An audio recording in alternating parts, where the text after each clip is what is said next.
Hello friends, मैं विवेक सिंह और आपका स्वागत है आपके अपने चैनल द पुल्स में। तो दोस्तों, कैसे हैं आप? आशा करता हूं अच्छे ही होंगे।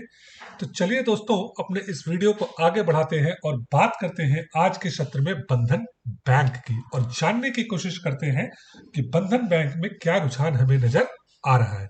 तो दोस्तों, इस स्टॉक को सबसे पहले हम टेक्निकली एनालाइज करेंगे, उसके बाद इसके फंडामेंटल्स पे जाएंगे और फाइनली इसके कुछ न्यूज पे नजर डालेंगे दोस्तों। तो दोस्तों, चलिए टेक्निकल से शुरू करते हैं।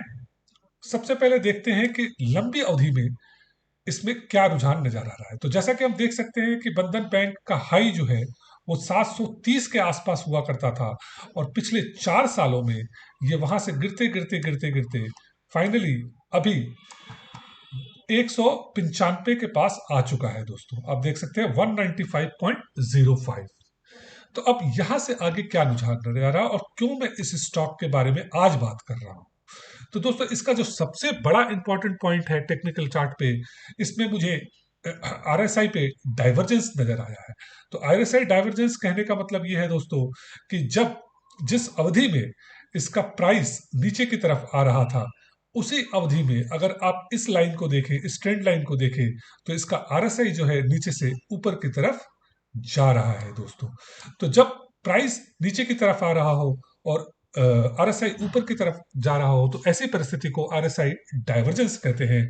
और यह माना जाता है दोस्तों टेक्निकल चार्ट की दुनिया में कि अगर ऐसा आपको देखने को मिलता है तो कहीं ना कहीं इसमें प्राइस में भी रिवर्सल की संभावना बन रही है दोस्तों। तो दोस्तों, अगर कुछ ऐसा होता है जिसकी संभावना अधिक है, तो ऐसे में आपका स्टॉप लॉस जो निकल के आएगा वो 193 का स्टॉप लॉस आएगा, और 194 195 पे आप इसको खरीदने की कोशिश करें for the target price of 212। ये एक इमीडिएट टारगेट प्राइस है, और जो लॉन्ग टर्म के निवेशक है, अगर वो 6 से 12 महीने तक इसको रखने का सोच रहे हैं, तो उनके लिए भी एक अच्छा समय है कि वो 190 के आसपास इसको खरीदें। और आने वाले समय में इसमें 212 का पहला टारगेट, और अगर अगर वो कंफर्टेबली क्रॉस कर जाता है तो 250 के टारगेट भी हमको देखने को मिल सकते हैं दोस्तों। तो दोस्तों, ये तो हुई इसके टेक्निकल चार्ट की बात। चलिए अब बात करते हैं इसके कुछ फंडामेंटल्स के बारे में, और फाइनली जाएंगे हम इसके कुछ न्यूज के बारे में। तो फंडामेंटल्स की बात करें दोस्तों, तो सबसे पहले इसका ओवरव्यू देखते हैं।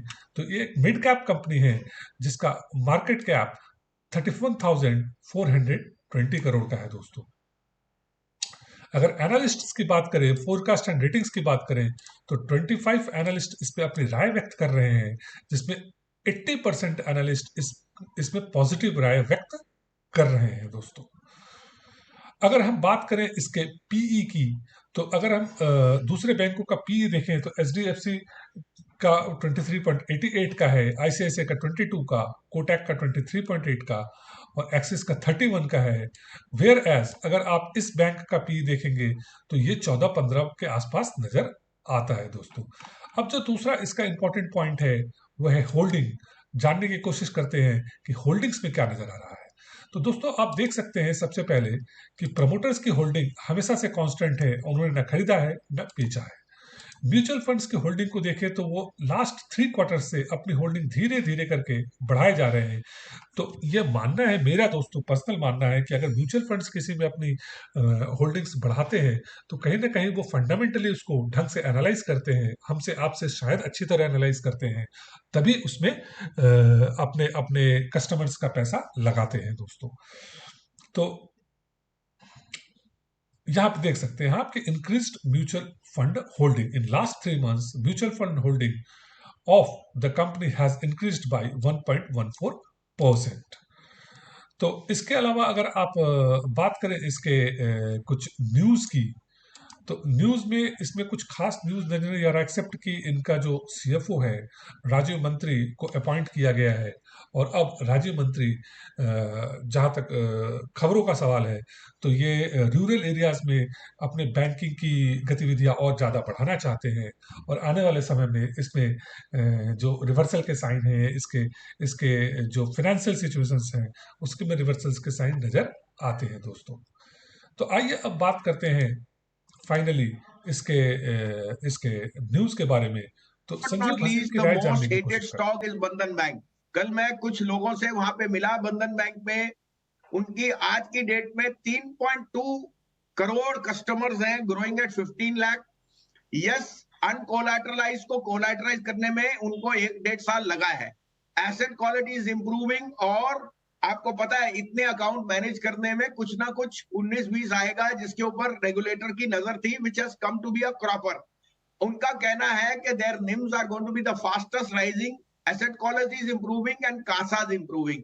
यहाँ पे रिस्क रिवॉर्ड बहुत फेवरेबल है, क्योंकि आपको ये बैंक बहुत ही रीजनेबल प्राइस, 250 रुपए का पहला टारगेट, और अगर आप इसको थोड़ी देर रखें, ये इन्वेस्टमेंट है, तो मेरे को लगता है इसका 300 रुपए का भाव भी आ जाए कोई बड़ी बात नहीं हुई। तो दोस्तों, जैसा कि आपने संजीव भसीन की राय सुनी कि 250 का पहला टारगेट लंबी अवधि के लिए और आने वाले समय में 300 से ऊपर का भी जो टारगेट है वो नजर आता है। बट अगर टेक्निकल पॉइंट ऑफ व्यू से देखें दोस्तों, तो मेरी राय ये है कि इसको 193 के स्टॉप लॉस से खरीदें। अगर आप ऑप्शंस और फ्यूचर्स में प्रवेश करने जा रहे हैं तो स्टॉप लॉस तो बहुत ही जरूरी चीज है। इनफैक्ट लंबी अवधि के लिए भी स्टॉप लॉस जरूरी चीज है। बट फ्यूचर्स और ऑप्शंस जो कि एक काफी रिस्की एरिया है, वहां पे एक अच्छे से स्टॉप लॉस लगा के इसमें प्रवेश करने और 212 के टारगेट के लिए। तो दोस्तों, धन्यवाद इस वीडियो को देखने के लिए, और आने वाले समय में और अच्छे वीडियो को देखने के लिए मैं उम्मीद करता हूं कि आप उसको देखेंगे और मेरे चैनल को सब्सक्राइब करेंगे, सो दैट मैं आपके लिए अच्छे से अच्छा कंटेंट लेके आ पाऊं और आपके प्रॉफिट्स को और बढ़ा पाऊं। Thank you very much.